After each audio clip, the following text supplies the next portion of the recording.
Hey everyone, welcome you all again on Biology Corner. So today we are going to discuss about the second part of life process that is respiration. ठीक है, पहला जो part था उसमें हमने nutrition और digestion के बारे में डिस्कस किया था और डिटेल में डिस्कस किया था और आज इस क्लास में हम लोग रेस्पिरेशन को डिस्कस करने वाले हैं. ठीक है, तो स्टार्ट करते हैं. सबसे पहले मैंने पिछली वीडियो में ये बात की थी कि जो भी लाइफ प्रोसेस हो रही है एक ह्यूमन बॉडी के अंदर, वो कहीं ना कहीं सारी प्रोसेस जो है वो कहीं ना कहीं एक दूसरे से इंटर रिलेटेड है. तो यहाँ मैंने इन शॉर्ट चीज़ों को एक दूसरे से रिलेट करके लिखा है ताकि हम एक बार इन शॉर्ट चीज़ों को समझ सकें और हमारे दिमाग में इनका बेसिक कॉन्सेप्ट क्लियर हो सके. ओके, तो हम सबसे पहले बात करते हैं न्यूट्रिशन की. न्यूट्रिशन क्या होता है? तो देखो, जो भी फूड हम अपनी बॉडी में इनटेक कर रहे हैं, जो भी फूड हम अपनी बॉडी में इनटेक कर रहे हैं, वो कुछ ना कुछ न्यूट्रिएंट कंटेन करता है ना. जैसे हम रोटी खा रहे हैं या चावल खा रहे हैं या हम फ्रूट्स खा रहे हैं या वेजिटेबल या कुछ भी हम खा रहे हैं, तो उसमें कुछ ना कुछ न्यूट्रिएंट्स होता ही है. किसी में विटामिन्स होते हैं, किसी में मिनरल्स होते हैं, किसी में प्रोटीन्स होते हैं. अब इसीलिए हम इन चीज़ों को खा रहे हैं ताकि हमारी बॉडी को न्यूट्रिएंट्स मिल सके, वरना इनके अलावा हम प्लास्टिक नहीं खा सकते, हम कुछ पॉलीथीन्स वगैरह खा लें, हम ऐसा नहीं कर सकते. क्यों? क्यों नहीं कर सकते हम ऐसा? क्योंकि ये हमारी बॉडी के लिए सूटेबल नहीं है, ये हमारी बॉडी को एनर्जी प्रोवाइड नहीं करेगा, राइट. हमारी बॉडी को एनर्जी प्रोवाइड करने के लिए न्यूट्रिएंट्स की ज़रूरत होती है. तो इसीलिए हम ऐसा फूड हमारी बॉडी में इंटेक करते हैं जो हमें क्या दे सके? न्यूट्रिएंट्स दे सके. तो हम क्या करते हैं? हम उस न्यूट्रिएंट को रिसीव करते हैं और उस न्यूट्रिएंट से उस न्यूट्रिएंट को यूटिलाइज करते हैं. तो इसी प्रोसेस को क्या कहते हैं? न्यूट्रिशन कहते हैं. ठीक है, तो ये तो हुआ न्यूट्रिशन. अब जो फूड हम ले रहे हैं जिसमें न्यूट्रिशन है, जैसे कि रोटी हुआ या चावल हुआ, ठीक है, वो जो फूड होता है वो कॉम्प्लेक्स फॉर्म में होता है. कॉम्प्लेक्स फॉर्म में होता है और उसे हमारी बॉडी इस फॉर्म में एब्जॉर्ब नहीं कर सकती. इसीलिए हमें उसे छोटे पीस में कन्वर्ट करने की ज़रूरत होती है, या हम ये कह सकते हैं कि digestion is the process in which we convert complex food particle या complex food substance into simpler food substance. तो क्या मतलब हुआ कि डाइजेशन का मतलब है कि जैसे रोटी चावल या फ्रूट्स या वेजिटेबल्स कुछ भी हुआ, उसमें जो कॉम्प्लेक्स फूड पार्टिकल होते हैं उसे सिंपलर फूड पार्टिकल में कन्वर्ट करना क्या हुआ? डाइजेशन हुआ. तो देखो, न्यूट्रिशन में हमने फूड लिया जिसमें न्यूट्रिएंट्स हैं, फिर उसी फूड को हमने डाइजेस्ट किया, तो ये दो चीज़ें एक दूसरे से लिंक हुई. अब अब क्या हुआ कि हमने उस फूड को डाइजेस्ट कर दिया. अब उस डाइजेस्टेड फूड का क्या होगा? उस डाइजेस्टेड फूड से क्या होता है? उससे रेस्पिरेशन उस डाइजेस्टेड फूड का रेस्पिरेशन होता है. रेस्पिरेशन क्या होता है?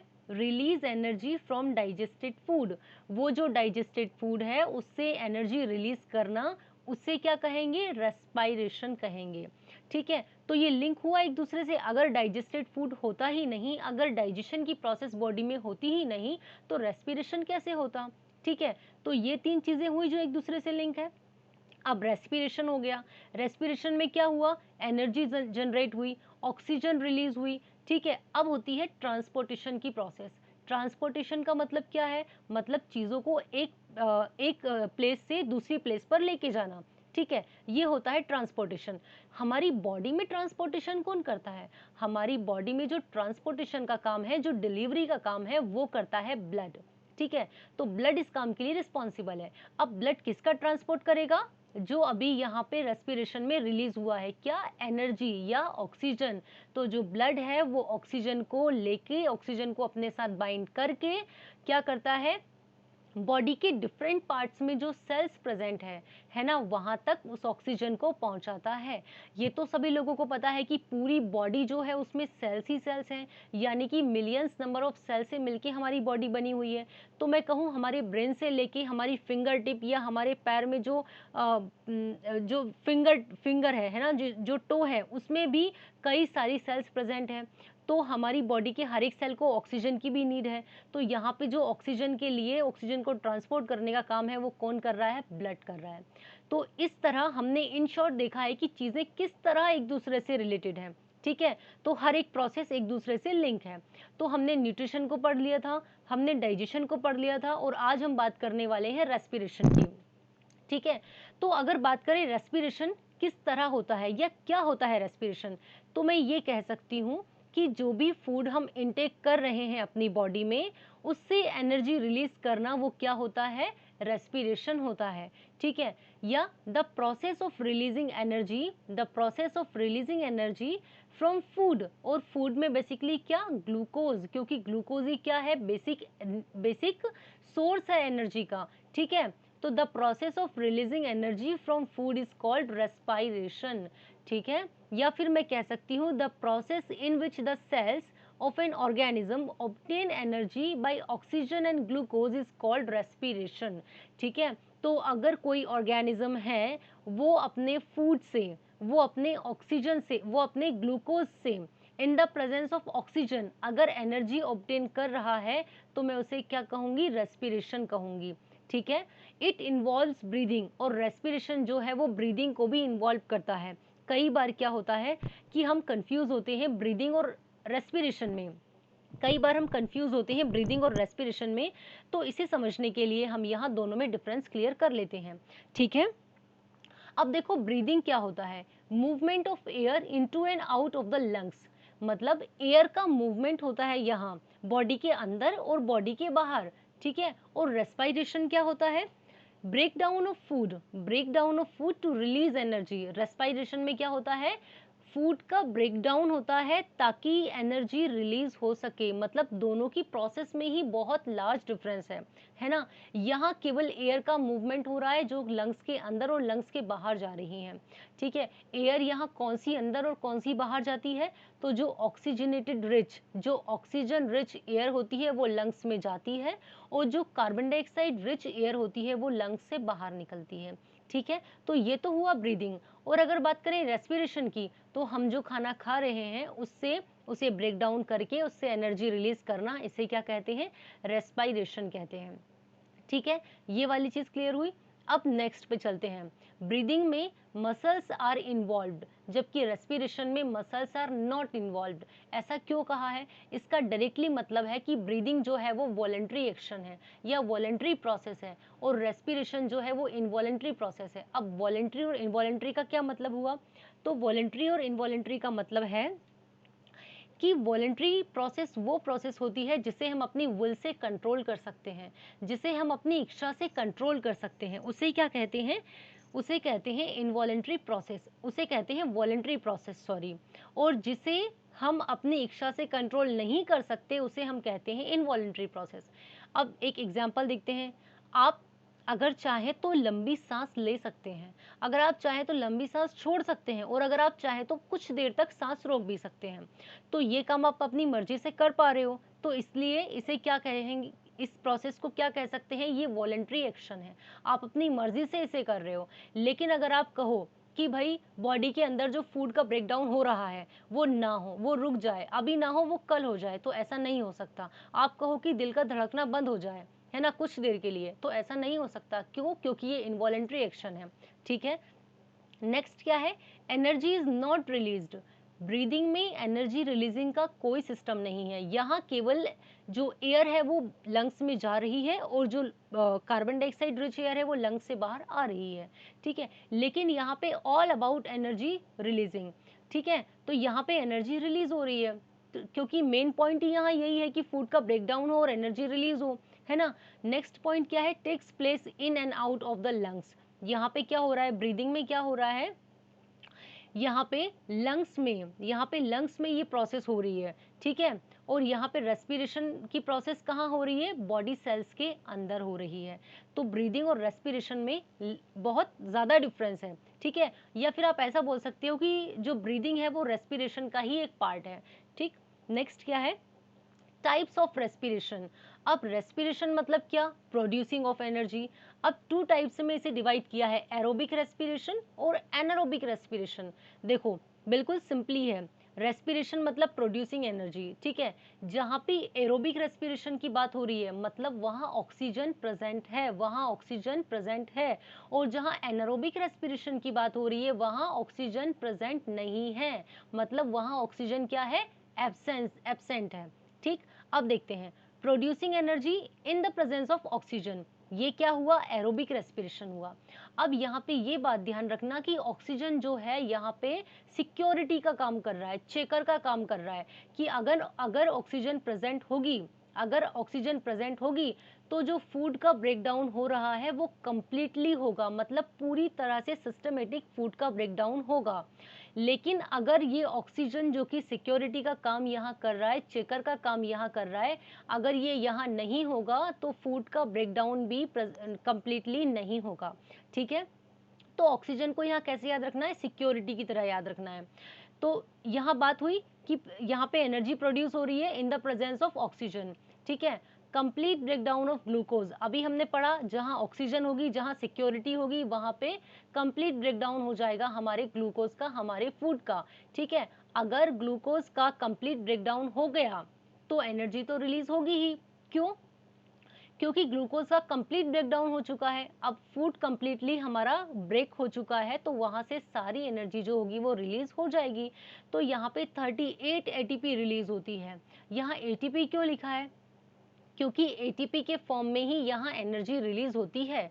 ठीक है, इसे इस तरह समझ सकते हैं कि जिस तरह जो मनी होता है, हमारे पास जो पैसा होता है, जिस तरह वो हमारे पास नोट के फॉर्म में प्रेजेंट होता है, नोट के फॉर्म में प्रेजेंट होता है, उसी तरह हमारी बॉडी में जो एनर्जी होती है ना, हमारी बॉडी में जो मनी होता है वो किसके फॉर्म में प्रेजेंट होता है, एटीपी के फॉर्म में होता है। ठीक है, तो जब कंप्लीट ब्रेकडाउन हुआ ग्लूकोज का तो कितनी एटीपी रिलीज हुई, 38 एटीपी रिलीज हुई। ठीक है, तो ये हो गया एरोबिक रेस्पिरेशन। अगर बात करें एनारोबिक रेस्पिरेशन की, तो यहाँ पे क्या होता है, it is the process of producing energy in the absence और लैक ऑफ ऑक्सीजन। यहाँ पे क्या हो रहा है, पहले बात कर चुके हैं कि यहाँ पे लैक ऑफ ऑक्सीजन है, यहाँ या एब्सेंस ऑफ ऑक्सीजन है।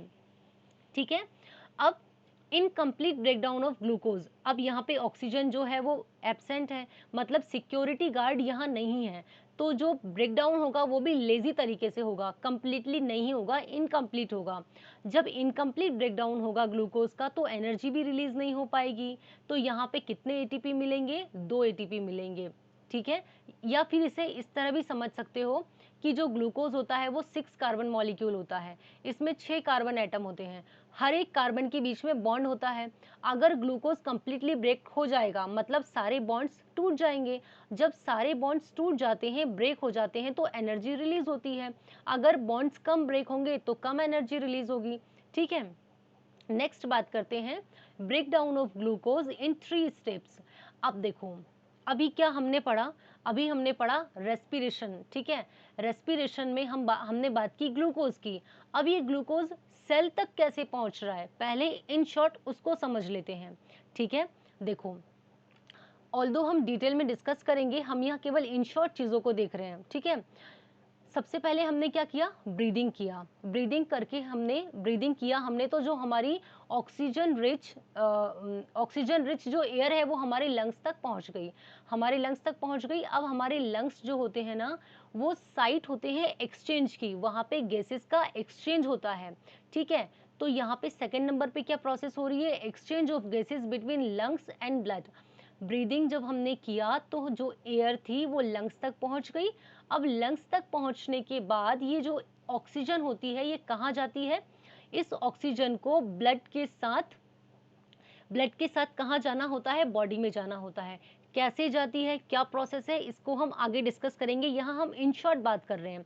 ठीक है, कि ऑक्सीजन जो है वो लंग्स तक आई, लंग्स से आने के बाद जो ब्लड है वो ऑक्सीजन को अपने साथ लेके कहाँ गया, बॉडी की ऑर्गन्स तक लेके गया। तो अब थर्ड स्टेप में एक्सचेंज होगा किस किस के बीच में, exchange of gases between blood and organ. यहाँ पे अब ब्लड अपने साथ ऑक्सीजन को लेके आया था। ठीक है, अब लेकिन यहाँ पे एक्सचेंज हो जाएगा, यहाँ पे एक्सचेंज हो जाएगा गैसेस का। क्या होगा कि जो ब्लड के पास ऑक्सीजन है वो ऑर्गन को दे देगा, और ऑर्गन के पास जो कार्बन डाइऑक्साइड है जो उसके किसी काम में नहीं आ रहा है वो ब्लड को दे देगा। तो यहाँ एक्सचेंज हो गया।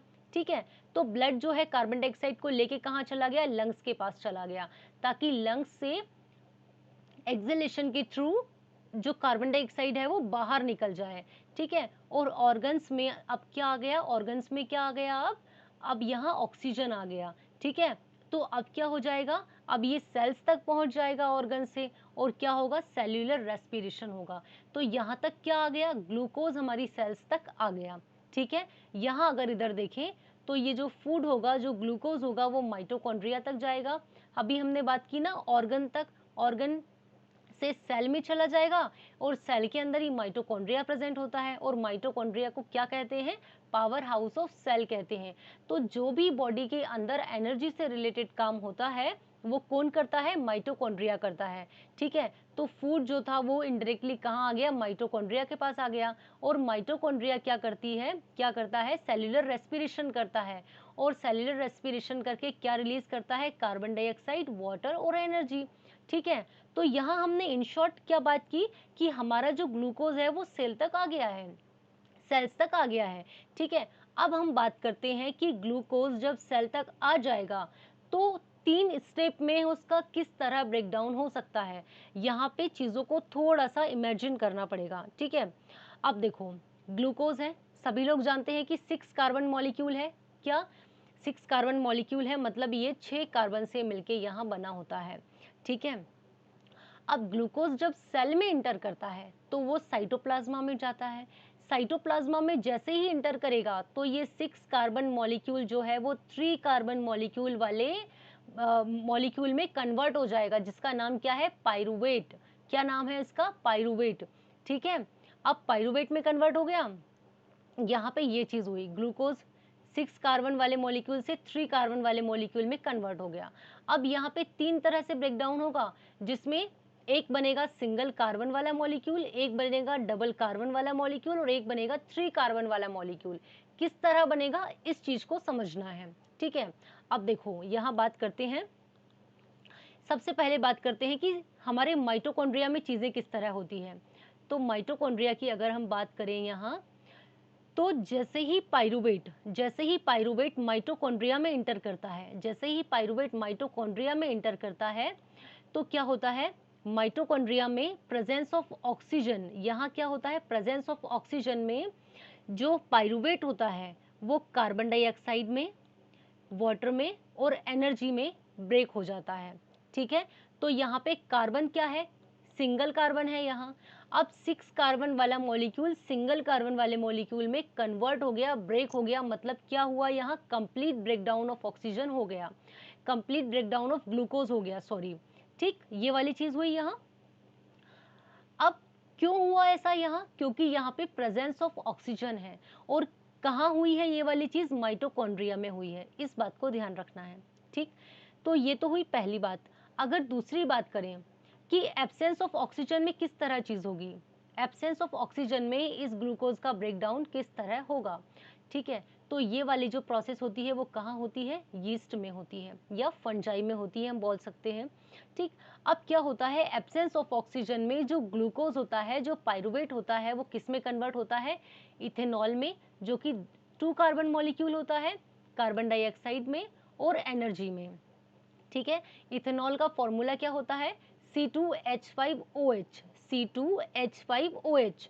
तो यहाँ पे 2 कार्बन वाले मॉलिक्यूल में जो ग्लूकोज है वो ब्रेक डाउन हुआ है, मतलब कि यहाँ पे इनकम्प्लीट ब्रेक डाउन हुआ है ग्लूकोज का। ठीक है, और ये जो पूरी प्रोसेस है, इस प्रोसेस को क्या कहते हैं, फर्मेंटेशन। क्या कहते हैं, फर्मेंटेशन। फर्मेंटेशन की प्रोसेस हमें कहाँ देखने को मिलती है, जनरली आप लोगों ने देखा होगा कि जब भी हम केक देखते हैं तो उसमें बहुत फ्लफीनेस होती है, बहुत फ्लफी होता है केक, है ना। तो जब केक बनाते हैं, जब उसका डो तैयार करते हैं, तो उसके अंदर फर्मेंटेशन की प्रोसेस होती है। कैसे होती है फर्मेंटेशन की प्रोसेस, उसके अंदर क्या डालते हैं, यीस्ट उसके अंदर ऐड करते हैं। जब ये यीस्ट उसके अंदर ऐड किया जाता है तब क्या रिलीज होता है, उस डो में से, उस घोल में से क्या रिलीज होता है, कार्बन डाइऑक्साइड। कार्बन डाइऑक्साइड जो है वो वहां से रिलीज होती है। जैसे ही कार्बन डाइऑक्साइड वहां से रिलीज होती है तो उसी वजह से जो घोल होता है वो क्या होता है, फूल जाता है, और जो भी चीज हम वहां बनाते हैं वो कैसी बनती है, फ्लफी बनती है। इसके अलावा आप ये बोल सकते हो कि जब भी हम अपने घर में खमन ढोकले बनाते हैं तो आपने देखा होगा जनरली हम उसमें इनो ऐड करते हैं, उस घोल में, उस डो में हम इनो ऐड करते हैं और 10-15 मिनट बाद ही वो क्या हो जाता है, बहुत ज़्यादा वो घोल बढ़ जाता है, उसकी क्वांटिटी बढ़ जाती है। ऐसा क्यों होता है? क्योंकि वहाँ से कार्बन डाइऑक्साइड रिलीज़ होता है, इसीलिए वो कैसा हो जाता है, फ्लफी हो जाता है, ठीक है? तो ये जो फ्लफीनेस आ रही है, किस प्रोसेस के कारण आ रही है? फर्मेंटेशन की प्रोसेस के कारण यहाँ वो प्रोसेस हो रही है, वो चीज़ हो रही है यहाँ, ठीक? तो ये दो चीज़ें हुई कि पहले हमने पढ़ी कि माइटोकॉन्ड्रिया में ये प्रोसेस हुई और दूसरा ब्रेकडाउन जो हुआ वो यीस्ट में हुआ। अब तीसरा ब्रेकडाउन कहाँ होता है ग्लूकोज़ का?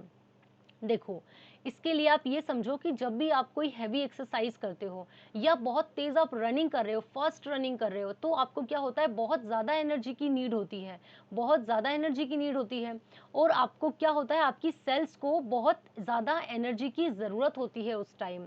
अब एनर्जी का जो ब्रेकडाउन हो रहा है, सॉरी ग्लूकोज का जो ब्रेकडाउन हो रहा है और एनर्जी जो रिलीज हो रही है, वो तो अपनी स्पीड से हो रही है, लेकिन आपकी सेल को उस टाइम बहुत ज़्यादा एनर्जी की नीड होती है, तो उस टाइम क्या होता है, उस टाइम लैक ऑफ ऑक्सीजन में आपकी मसल्स में लैक्टिक एसिड फॉर्म हो जाता है।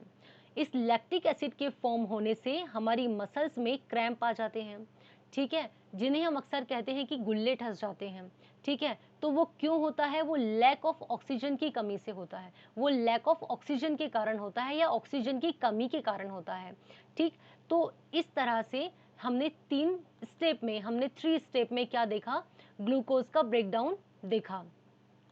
ग्लूकोज का ब्रेकडाउन हमने यहाँ 3 स्टेप्स में देखा। पहली बार हमने देखा कि माइटोकॉन्ड्रिया में हो रहा है, जिसमें कार्बन डाइऑक्साइड बन रहा है और यहाँ कंप्लीट ब्रेकडाउन हो रहा है। दूसरी प्रोसेस में हमने देखा कि यीस्ट में ये प्रोसेस हो रही है और यहाँ क्या हो रहा है, इथेनॉल का फॉर्मेशन हो रहा है, मतलब यहाँ 2 कार्बन मॉलिक्यूल बन रहा है। और थर्ड स्टेप में हमने क्या देखा, मसल्स में यहाँ पे लैक्टिक एसिड फॉर्म हो रहा है, जिसकी वजह से क्या हो रहा है, क्रैम्प बन रहे हैं बॉडी में, ठीक, ये वाली चीज हुई। अब नेक्स्ट क्या देखेंगे, हमने यहाँ इन शॉर्ट इस चीज को पढ़ लिया था कि ग्लूकोज जो है वो 6 कार्बन मॉलिक्यूल है। उसके बाद ग्लूकोज जो है वो पाइरुवेट में कन्वर्ट हो जाता है जैसे ही वो साइटोप्लाज्मा में आता है, ठीक है। देन साइटोप्लाज्मा में आने के बाद सिंगल कार्बन, डबल कार्बन और 3 कार्बन वाले जो मॉलिक्यूल हैं कार्बन के, वो फॉर्म हो रहे हैं, जिसमें एक में कार्बन डाइऑक्साइड बनता है, जिसे हम क्या बोलते हैं, complete breakdown of glucose. Ethanol बनता है। इथेनॉल किस कंडीशन में बन रहा है, जहां पे फर्मेंटेशन की प्रोसेस हो रही है। और लैक्टिक एसिड किस प्रोसेस में बन रहा है, जहां पे क्या हो रहा है, जहां पे बॉडी में क्रैम्प बन जा रहे हैं, ठीक है। तो ये 3 चीजें हमने पढ़ी है। अब इसके अलावा अगर आपको इसको याद रखना है तो आप किस तरह इसे याद रख सकते हो, देखो आप यहाँ 3 चीजों को याद रखो। पहला याद रखो ग्लूकोज को, दूसरा आप याद रखो ब्लड को और तीसरा आप याद रखो किसी सेल को। तो आप ये समझ सकते हो कि ब्लड जो है यहाँ पे डिलीवरी बॉय का काम कर रहा है। वो किसको डिलीवर कर रहा है, ग्लूकोज को डिलीवर कर रहा है वो, और उसे कहाँ डिलीवर करना है, सेल में डिलीवर करना है, ठीक है। आप इस तरह इसे याद रख सकते हो। अब माइटोकॉन्ड्रिया हमें पता है कि ह्यूमन बॉडी के अंदर होती है, और ह्यूमन बॉडी में जो एरोबिक रेस्पिरेशन होता है वो प्रेजेंस ऑफ ऑक्सीजन में होता है। तो यहाँ पे क्योंकि प्रेजेंस ऑफ ऑक्सीजन में कंप्लीट ब्रेकडाउन होता है, तो इसलिए यहाँ कार्बन डाइऑक्साइड बनेगा, ठीक है। अगर बात करोगे यीस्ट में, तो यहाँ फर्मेंटेशन की प्रोसेस होती है, और हमेशा याद रखना कि फर्मेंटेशन की प्रोसेस जो होती है वो एब्सेंस ऑफ ऑक्सीजन में ही होती है, और इसलिए यहाँ क्या बन रहा है, इथेनॉल बन रहा है। और थर्ड आप कैसे याद रखोगे, आप याद रखना कि जब भी हम कोई हैवी एक्सरसाइज करते हैं या हम रनिंग करते हैं, तो उस समय हमारी बॉडी में क्रैम्प बन जाते हैं। तो वो क्रैम्प क्यों बनते हैं, वो बनते हैं लैक्टिक एसिड के फॉर्मेशन के कारण। तो इस तरह आप अपना कुछ इस तरह से बना के और इन चीज़ों को याद कर सकते हो इजीली, ठीक। अब बात करते हैं नेक्स्ट, एरोबिक रेस्पिरेशन के बारे में हम बात कर चुके हैं। अब प्लांट्स में रेस्पिरेशन किस तरह होता है, तो देखो सब लोगों को ये तो पता है कि फोटोसिंथेसिस होता है प्लांट्स में, ठीक है। लेकिन रेस्पिरेशन कैसे होता है, तो इसे फोटोसिंथेसिस से कंपेयर करके देखते हैं। फोटोसिंथेसिस जो होता है वो क्लोरोप्लास्ट में होता है, ठीक है। और रेस्पिरेशन जो होता है वो भी होता सेल में ही है, क्योंकि क्लोरोप्लास्ट भी सेल के अंदर ही प्रेजेंट है। बट कहाँ होता है रेस्पिरेशन, माइटोकॉन्ड्रिया और साइटोप्लाज्मा में होता है। माइटोकॉन्ड्रिया को कैसे याद रखोगे, क्योंकि सेल के अंदर माइटोकॉन्ड्रिया ही एक ऐसा ऑर्गन है जो एनर्जी से रिलेटेड सारे काम करता है, ठीक है। तो रेस्पिरेशन जो होता है वो माइटोकॉन्ड्रिया में होता है। अब फोटोसिंथेसिस में कार्बन डाइऑक्साइड यूज्ड अप होती है। देखो यहाँ जो कार्बन डाइऑक्साइड है वो क्या हो रहा है, वो प्लांट्स जो है वो इन्वायरमेंट से कार्बन डाइऑक्साइड को टेकन करते हैं ताकि फोटोसिंथेसिस कर सकें, अपना फूड फॉर्म कर सकें, ग्लूकोज, है ना। लेकिन रेस्पिरेशन में जस्ट अपोजिट होता है, यहाँ क्या होता है, carbon dioxide is produced. Respiration का एक सिंपल सा प्रोसीजर है कि उसमें हमेशा ऑक्सीजन टेकन होती है और कार्बन डाइऑक्साइड टेक आउट होती है। तो प्लांट्स भी इसी प्रोसीजर को फॉलो करते हैं, वो भी ऑक्सीजन को क्या करते हैं, टेकन करते हैं और कार्बन डाइऑक्साइड को टेक आउट करते हैं। लेकिन हम बात करें अगर दिन में, फोटोसिंथेसिस के टाइम जस्ट अपोजिट प्रोसेस होगी। देखो यहाँ पे ऑक्सीजन जो है ये रिलीज कर रहे हैं, है ना। लेकिन रात के टाइम अगर हम सेल्यूलर रेस्पिरेशन की बात करेंगे तो ये ऑक्सीजन को लेंगे। एक बात और, हम लोगों ने 9th से पढ़ा है डिफ्यूजन। डिफ्यूजन क्या होता है, डिफ्यूजन में गैसेस, लिक्विड और सॉलिड तीनों का क्या होता है, मूवमेंट होता है। और ये मूवमेंट कहाँ से कहाँ की तरफ होता है, हायर कॉन्सेंट्रेशन से लोअर कॉन्सेंट्रेशन की तरफ होता है।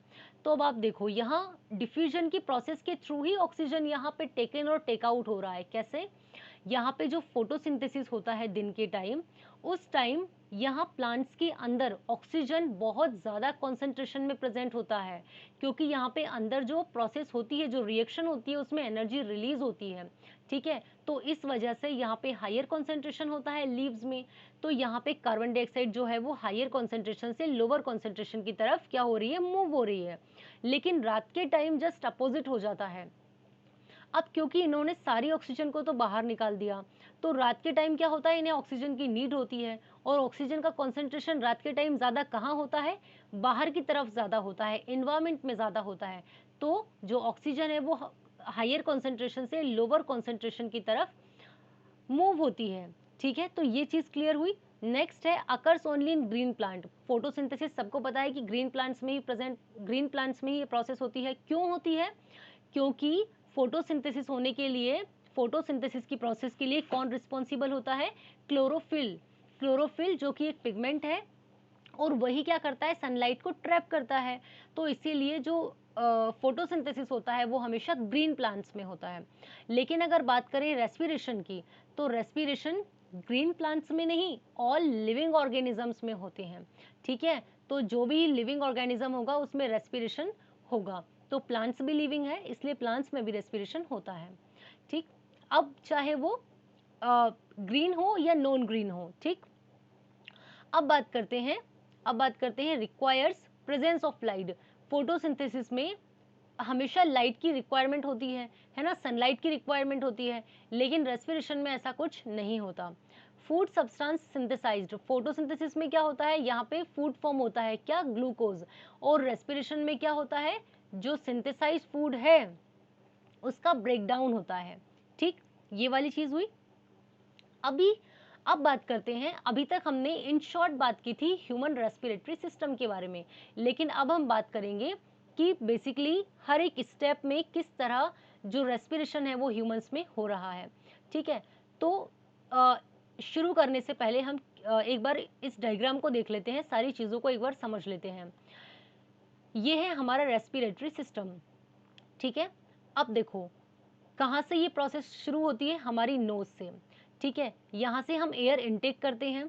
हमने जैसे ही एयर को इनटेक किया, यहाँ से एयर का मूवमेंट होता है, यहाँ से एयर पास होती है इस पाइप लाइक स्ट्रक्चर से। इस पार्ट को क्या कहते हैं, फेरिंग्स कहते हैं, ठीक है। इस पार्ट को फेरिंग्स कहा, इस पार्ट को हमने फेरिंग्स कहा। देन यहाँ ये जो पार्ट है, ये इस पार्ट को कहते हैं लैरिंग्स, और लैरिंग्स को क्या कहते हैं, साउंड बॉक्स। क्यों कहते हैं साउंड बॉक्स, क्योंकि यहाँ से वॉइस रिलीज होती है, साउंड प्रोड्यूस होता है यहाँ से, इसलिए, ठीक है। लैरिंग्स के नीचे क्या प्रेजेंट होता है, लैरिंग्स के नीचे प्रेजेंट होते हैं ट्रेकिया, और यहाँ पे कार्टिलेज प्रेजेंट होते हैं। यहाँ पे सी कार्टिलेज प्रेजेंट होते हैं, सी शेप के कार्टिलेज यहाँ प्रेजेंट होते हैं। देखिए ये जो सी शेप लाइक स्ट्रक्चर यहाँ हमें दिखाई दे रहा है, इस तरह के यहाँ सी शेप कार्टिलेज प्रेजेंट होते हैं। अब ये क्यों प्रेजेंट होते हैं, ये इसलिए प्रेजेंट होते हैं ताकि जब इस पाइप लाइक स्ट्रक्चर में ऑक्सीजन की कमी हो तब ये कोलैप्स ना हो जाए। तो इस कोलैप्सिंग को रोकने के लिए, इस कोलैप्सिंग को प्रिवेंट करने के लिए यहाँ सी शेप कार्टिलेज प्रेजेंट होते हैं, ठीक है। तो ये बात हुई। अब बात करते हैं इसके नीचे जो स्ट्रक्चर है जो 2 पार्ट्स में यहाँ डिवाइड हो गया है फर्दर, इसे हम कहते हैं ब्रोंकाई। दिस इज ब्रोंकाई, ठीक है। ये ब्रोंकाई जो होता है वो आगे जाके फर्दर कुछ पार्ट्स में डिवाइड हो जाता है, जैसे कि ये इस तरह यहाँ डिवाइड हो रहा है, ये डिवाइड हो गया, ठीक है। इसको क्या कहते हैं? ब्रोंकियोल्स कहते हैं। इस स्ट्रक्चर को ब्रोंकियोल्स कहते हैं। और ये ब्रोंकियोल्स के एंड पर, इन ब्रोंकियोल्स के एंड पर एक बलून लाइक स्ट्रक्चर यहाँ प्रेजेंट होता है, या हम कह सकते हैं पॉपकॉर्न लाइक स्ट्रक्चर यहाँ प्रेजेंट होता है, जिसे हम क्या कहते हैं? एल्वियोली कहते हैं। दिस इज कॉल्ड एल्वियोली, ठीक है। अब ये एल्वियोली का यहाँ मेन रोल होता है, क्या होता है?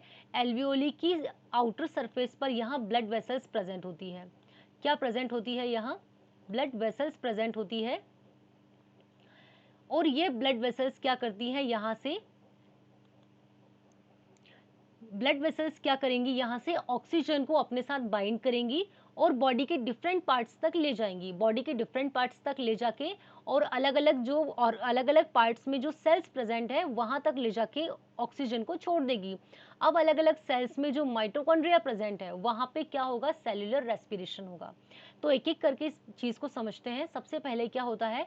Oxygen rich air is taken into the body through the nose, ठीक है। हम एयर को इंटेक करते हैं और वो एयर कैसी होती है? ऑक्सीजनेटेड, ऑक्सीजन रिच एयर होती है, ठीक है। हमने उसे टेकन किया अपनी बॉडी में, किसके थ्रू? नोज के थ्रू। सेकेंड पॉइंट क्या है? Air is filtered by fine hairs present in nose. हमारी नोज में कुछ फाइन हेयर्स प्रेजेंट होते हैं, वो क्या करते हैं? उस एयर को फिल्टर करते हैं। क्यों करते हैं? ताकि जो एयर के साथ डस्ट पार्टिकल आ रहे हैं वो वहीं रुक सके। ये हुआ। Air passes through the throat to lungs. अब यहाँ से एयर पास होती है और थ्रोट से होती हुई कहाँ पहुँचती है? हमारे लंग्स में पहुँचती है, यहाँ, ठीक है। अब लंग्स में क्या होता है? The air passes divides into smaller and smaller tubes and finally reach in alveoli। अब यहाँ पे क्या होता है? हमने अभी बात की कि यहाँ पे दो ब्रोंकाई हैं। ब्रोंकाई फर्दर डिवाइड हो गई है ब्रोंकियोल्स में, और ब्रोंकियोल्स जो है वो डिवाइड हो गई हैं और एक स्ट्रक्चर फॉर्म कर रही है जो यहाँ पे हल्का सा सर्कुलर शेप में जो व्हाइट कलर से हमें स्ट्रक्चर दिखाई दे रहा है, एल्वियोली, है ना। तो ये एल्वियोली तक ये एयर जो है वो पहुंच जाती है। अब नेक्स्ट क्या होता है? नेक्स्ट क्या होता है? एल्वियोली में क्या होगा? अब देखिए एल्वियोली का एक स्ट्रक्चर इस तरह का दिखाई देता है। यहाँ पे क्या आ गया है? हमारा ऑक्सीजन, हमारी जो एयर है वो यहाँ आ गई है। अब ये जो एल्वियोली है इसकी आउटर सरफेस पर ब्लड वेसल्स प्रेजेंट होती है। तो यहाँ से जो ब्लड है वो ऑक्सीजन को अपने साथ बाइंड करके और बॉडी के डिफरेंट पार्ट्स तक ले जाता है। देखिए एल्वियोली जो है वो बलून लाइक स्ट्रक्चर होता है। Provide a surface for exchange of gases. ये एक साइट होती है जहाँ पे गैसेस का एक्सचेंज होता है। तो यहाँ पे कौन कौन सी गैस का एक्सचेंज हुआ अभी देखते हैं। Connect with blood vessels. अब ये जो एल्वियोली है अभी हमने देखा ये ब्लड वेसल्स से कनेक्टेड है। Oxygen dissolve in haemoglobin from alveoli. यहाँ जो ऑक्सीजन होता है वो ब्लड वेसल्स में प्रेजेंट ब्लड, और ब्लड के अंदर क्या प्रेजेंट होता है? हीमोग्लोबिन, जो कि एक पिगमेंट है और उसी की वजह से ब्लड का कलर कैसा होता है? रेड होता है। तो ये जो एयर है, ये जो ऑक्सीजन है वो उस हीमोग्लोबिन में क्या हो जाती है? डिसॉल्व हो जाती है, या हम कह सकते हैं बाइंड हो जाती है, और क्या होती है? उसके साथ ट्रांसपोर्ट हो जाती है। Carried from lungs to cells in all body part. अब यहाँ से जो ब्लड है वो उसे लंग्स से अलग अलग डिफरेंट बॉडी पार्ट्स तक उसे पहुंचा देगा। Blood bring carbon dioxide from the cells release from alveoli. अब यहाँ क्या होता है? देखिए दो गैसेस का एक्सचेंज हो रहा है, ऑक्सीजन और कार्बन डाइऑक्साइड। यहाँ से ब्लड क्या कर रहा है? ऑक्सीजन को लेके डिफरेंट पार्ट्स तक जा रहा है और डिफरेंट पार्ट्स से ऑक्सीजन को लाके और यहाँ छोड़ दे रहा है। ऐसा क्यों कर रहा है? ताकि ये जो लंग्स है यहाँ से कार्बन डाइऑक्साइड बॉडी के बाहर एक्सेल हो सके, ठीक है। ये वाली चीज हुई। अब यहां तक मैकेनिज्म हो गया कि किस तरह हमारी बॉडी में रेस्पिरेशन हो रहा है रेस्पिरेटरी सिस्टम के अंदर। अब डायफ्राम का मूवमेंट यहां हम देखते हैं, ठीक है, कि इन सारी चीजों के बीच में डायफ्राम किस तरह मूव करता है, ठीक। तो देखिए यहाँ पे दो डायग्राम यहाँ शो हो रहे हैं। पहले में क्या हो रहा है? एयर को हम बॉडी के अंदर लंग्स में इंटर कर रहे हैं और दूसरे पार्ट में एयर को लंग्स के बाहर एक्सहेल कर रहे हैं, ठीक है। तो जब हम एयर को इनहेल करते हैं तो हमारे लंग्स जो होते हैं वो फूल जाते हैं। जैसे ही हमारे लंग्स फूलते हैं तो यहाँ क्या प्रेजेंट होता है, लंग्स के नीचे डायफ्राम प्रेजेंट होता है, ये यहाँ डायफ्राम प्रेजेंट है। देखिए दोनों स्ट्रक्चर में डायफ्राम की जो पोजीशन है वो अलग अलग दिखाई दे रही है। ऐसा क्यों हो रहा है? सपोज करिए आपके पास एक बलून है, ठीक है, आपके पास एक बलून है, आपने उसको एक जगह पे रखा हुआ है। उस बलून के नीचे आपने ब्लैक कलर का एक हम कह सकते हैं कि एक सेलो टेप आपने वहां लगाई हुई है, ठीक है। ब्लैक कलर की एक सेलो टेप आपने उस बलून के नीचे लगा दी है। अब जब आप उस बलून को बहुत ज़्यादा फुला देंगे, बहुत ज़्यादा उसमें एयर भर देंगे, तो उसका साइज़ बढ़ जाएगा। और जैसे ही उसका साइज़ बढ़ेगा तो वो जो सेलो टेप नीचे लगा हुआ है वो भी नीचे आ जाएगा, ठीक है। बिल्कुल उसी तरह यहाँ हो रहा है कि जब लंग्स में एयर भर जाती है तो यहाँ पे जो डायफ्राम है, जो कि मस्कुलर ऑर्गन होता है, मतलब इजीली मूव हो सकता है, वो नीचे की तरफ मूव कर जाता है। यहाँ लिखा हुआ है ना मूव्स डाउन, वो नीचे की तरफ मूव कर जाता है। और जस्ट जब इसका अपोजिट होता है, जैसे हमने जो एयर थी उसको एक्सेल कर दिया, ठीक है, तो हमारे लंग्स जो है वो अपनी नॉर्मल पोजीशन में आ गए। तो जो डायफ्राम है जो मस्कुलर ऑर्गन है वो भी अपनी क्या होगा, नॉर्मल पोजीशन में आ जाएगा, मतलब ऊपर की तरफ उठ जाएगा। तो ये होता है यहाँ पे क्या, डायफ्राम का मूवमेंट। तो डायफ्राम क्या होता है, डायफ्राम जो है वो एक मस्कुलर ऑर्गन है जो कि सेपरेट रखता है हमारे रेस्पिरेटरी सिस्टम को और हमारे एब्डोमेन को, ठीक है। तो हमने आज यहाँ क्या क्या डिस्कस किया, हमने डिस्कस किया रेस्पिरेशन। रेस्पिरेशन के साथ हमने ह्यूमंस में रेस्पिरेशन किस तरह हो रहा है वो हमने डिस्कस किया, प्लांट्स में रेस्पिरेशन किस तरह हो रहा है हमने उस चीज़ को भी यहाँ डिस्कस किया। तो आई होप ये चीज़ें आपको क्लियर हो गई होंगी। इसके बाद जो नेक्स्ट वीडियो होगी उसमें रेस्पिरेशन से रिलेटेड मैं कुछ प्रैक्टिस क्वेश्चंस उसमें अपलोड करूंगी, तो आप लोग वो अटेंड करिएगा ताकि आप लोग को चल सके कि आप कितना गेन कर पा रहे हैं। Okay, thank you.